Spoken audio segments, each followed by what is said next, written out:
County in south central Alabama until 8:15 p.m. Central Daylight Time.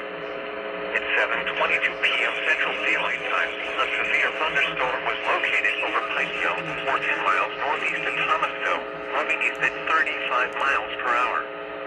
Hazard, 60 miles per hour with gusts and quarter-size hail. Source, radar indicated. Impact, hail damage to vehicles is expected. Expect wind damage to roofs, siding, and trees. Locations impacted include Canvas, Pine Hill, and Yellow Bluff. For your protection, move to an interior room on the lowest floor of a building. Repeating, a severe thunderstorm warning has been issued until 8:15 p.m. Central Daylight Time for the following county: Wilcox,